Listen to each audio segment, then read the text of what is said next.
Okay, good day everyone and welcome to our channel. Now we have a new topic this time. So this is a topic shared to me by a junior high students. Okay, so I will be discussing topic in polynomial and rational function.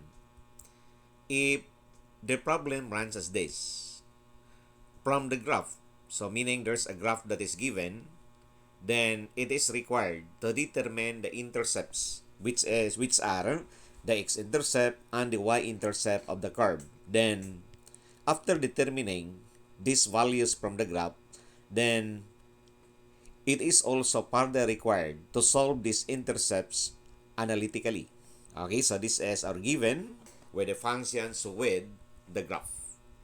For the x-intercept, so these are actually point on the x-axis at which your curve passes through.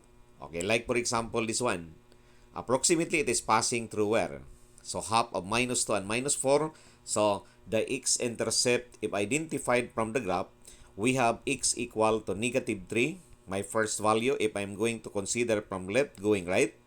And next, we have also a negative 1 from the graph, no? So which is as a man, that's in between minus 2 and 0. And then another x-intercept is between 0 and 2, which is equal to 1.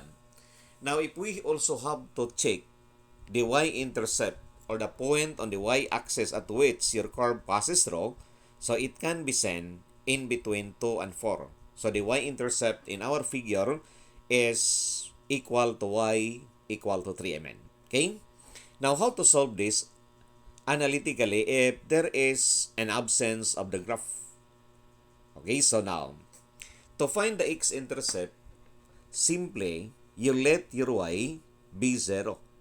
So if your y be 0, then you have to solve for the value of x, no? Now, at the x-intercept, all values of y are equal to 0. So if you have to identify the coordinates of this point, the coordinates of these points are 1 and 0. So 1 for x, then 0 for y.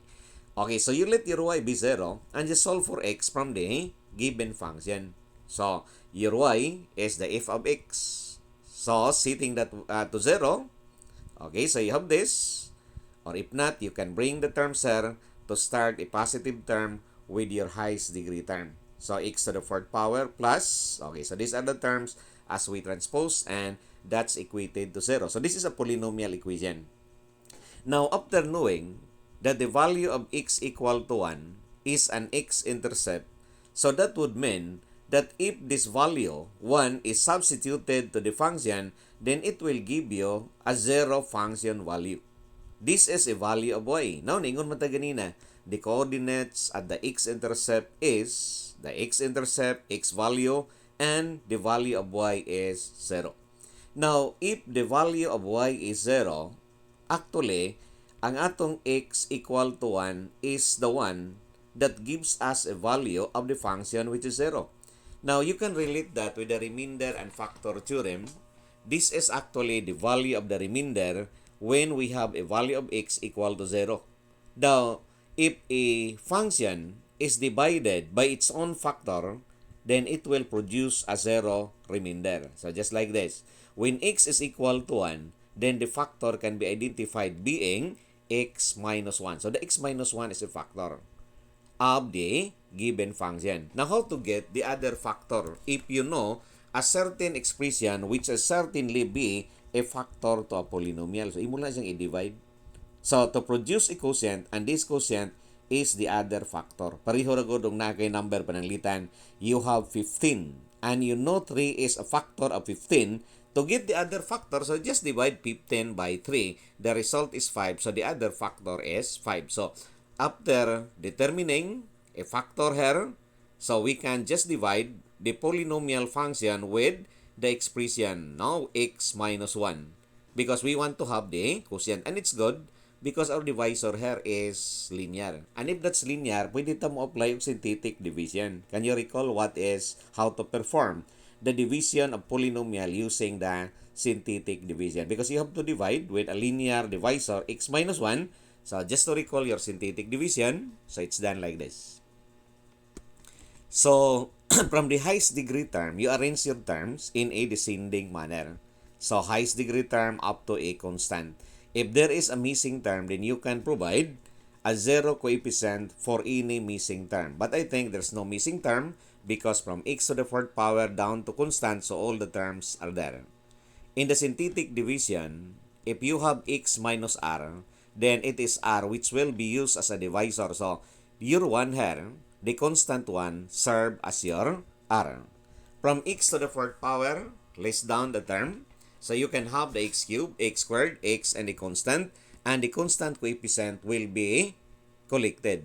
Okay, so to form your first root. So, coefficient of x to the fourth power is 1. X cubed, you have 4. X squared, you have 2 as the coefficient. X term, so you have a negative 4, and the constant term is minus 3. So, take your third row. Okay, how to form the elements in your third row? So, you can bring this down. Multiply this to your divisor r. And the product will be placed on the next column and add. So, this is 1 times 1, that is 1. So, you add, that's 5. And 5 again is multiplied to 1. Go with the next column and add. So, that's 7.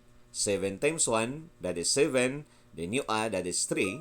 And if that is 3, multiply again to 1. So, this is 3. But that's minus 3 and 3. So, the last element must always be 0 if the expression used is a factor to the polynomial. Because the last element here will serve as the remainder. Actually, this is the function value.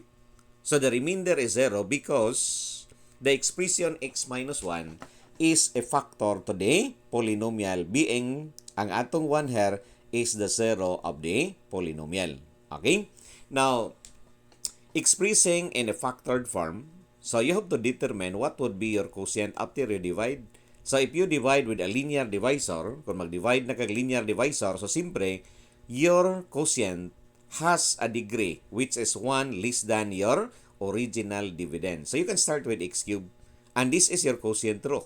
So, the coefficient or the elements are actually mo na imuhang constant coefficient of the terms in your quotient. So, 1x cubed, you just have to start with x cubed because you are dividing x to the fourth power with x. So, x to x cubed, no?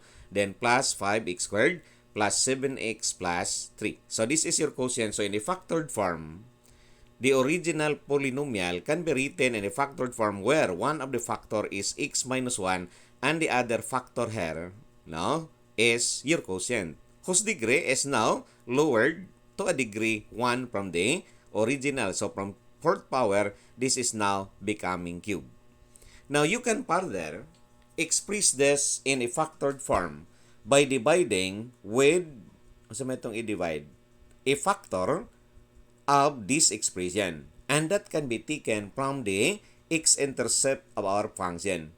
Aside from x equal to 1, the other x-intercept we have is, so may lang x-intercept, we have x equal to negative 1 aside from the value x equal to 1. So, if x is equal to minus 1, then kini nga constant, imo lang i-associate with x. So, you can bring your minus 1 together with x, and that is the factor wherein atong gamiton to divide the other factor which is still in cube. So, imo pa ning i-divide. So, x cubed plus 5x squared plus 7x plus 3 will be divided with the factor x plus 1, knowing that the x equal to minus 1 is an x-intercept. So, kadtong imo x-intercept ganina nga na-identify, imo tong gamiton as a factor by bringing your constant together with the variable and make this as a divisor. So, again, pwede ka magamit og synthetic division.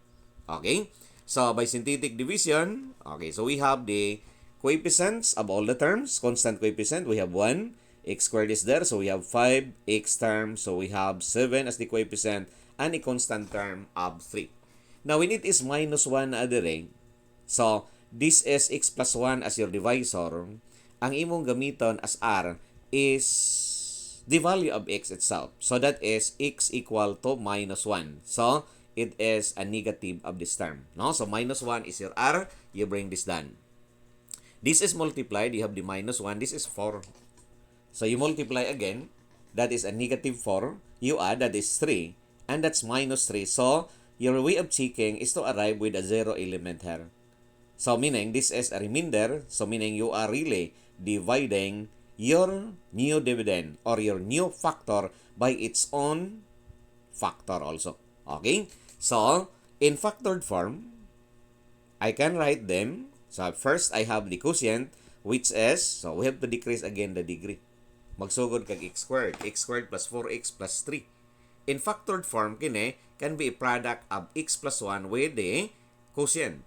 Okay, so we can rewrite our polynomial in factored form. So, one of the factor ganina is the first one, kini. While kini can now be replaced with x plus 1 with a quotient, new quotient. Now, if this is quadratic factor, then I don't need anymore a synthetic division because to continue with the factoring process, the x squared plus 4x plus 3 can be factored out. So, factoring a trinomial where we have x and 3 is a factor of 3 here together with 1. The middle term must be 4x, so we can identify these factors and we notice that the x plus 1 is actually appearing twice as a factor. So, we can maybe take this with a power of 2. Okay, so x minus 1, x plus 3. Okay, then x plus 1 again in square. So, we have to identify the roots of this or the zeros of every factor. Ang iyang zero, mao na atong gitawag og x-intercept. Okay? So, from the first factor, the first value of x is 1. Second, it is minus 3. And third, we have the minus 1. Okay? So, those are the x-intercept. Now, it's easy to solve for the y-intercept. At the y-intercept or at the y-axis, the value of x, for all points on the y-axis, the value of x is 0. So, if that is equal to 0, then simply let x be 0 and go with the function and you solve for y. So, you can consider the original function and set every term involving x to 0. So, we have the f of 0 or the function value when x is 0. So, meaning, ato nang gisolve using x equal to 0 as the value of your variable. And what is left is 3. And 3 here is the value of y which is termed as the y-intercept. Okay, so that is how to solve the x and y-intercept analytically. Again, you are given a curve or a function and then there is an image of your curve. So, these are the x-intercept and in our graph, we have to identify that. Okay? So, what are the values of x in our graph? So, these crosses, no, at x equal to 2, and kini, approximately na siya ay value x equal to minus 2. To really verify, so pwede na nimo i-substitute dire kung mo 0 bagay di mong y. Because the value of the function is the value of your y. Now, for the y-intercept, okay, so it has a value which is negative and that is equal to approximately that is equal to y equal to a negative 8. Okay? So let us consider those values. And then we are also asked to solve analytically these values if there is no graph that is made available. So actually this is part of the given man. Huh? Okay, now if there is no graph, then we have to take the x-intercept by simply letting our y be equal to 0 and y is the function f of x. So when your y is equal to 0 from the function, so ilisin na siya 0. So these are the terms in our polynomial equation. If I'm going to bring all this term at the left, then we can change that to their opposite. Okay? So we are actually applying synthetic division ganina. If the factor here is equal, if the root here is equal to x equal to minus 2 being the x-intercept, the factor here, nga atong gamiton, pwede ka mo gamit og x plus 2 and you have to divide. But there's another way to express this in factored form by using factorization pattern. This is composed of 4 terms and pwede ta mag-reduce the number of terms through grouping. Okay, now, if I'm going to group the first and the second term, so there is a common factor of x squared, so which can be removed later. In the third and in the fourth term, doon na sa common factor which is 4 or a negative 4 and that can be factored out. Now, after factoring this, you will notice that every term, doon na say common factor which is x minus 2 because we have to arrive with a completely factored form. Okay, now, x minus 2. So, the other option, aside from using the synthetic division, so ang synthetic division atong gamiton kon ang atong polynomial doon na mga higher degree wherein factoring or factors are not possible to identify directly. Okay, so kini. Removing the x minus 2, so we have a factor of x squared from the first term and we have a negative 4. And the second factor, we notice that this is a difference of 2 squared where the factors of which are a conjugate factor, x plus 2 times the x minus 2. So the x minus 2 is appearing twice. So you can have it as a quantity x minus 2 raised to 2 and x plus 2. So the zero of every factor, unsay makapazero niya, so this can be by inspection, the value of x is 2 and kini, the value of x is equal to negative 2. So these zeros of these factors are actually the x-intercept. Now, how to solve for the y-intercept? Mao gihapon, you let your x be 0 and you solve for y. From the function, which is this one, your term involving x, himuon na to ng 0. We have to solve for the function value when x is 0. So 0, 0, 0, and that's minus 8. So the value of y is minus 8. And that is your x-intercept. So, that's all for this topic, no? Ang ato karong function nga gigamit is only a polynomial. In the second part, we will be discussing a rational function where it's no longer a polynomial function that is involved. Okay, so thank you for watching and I'm inviting this new group to subscribe to my channel. So, thank you for joining us. Okay, bye-bye.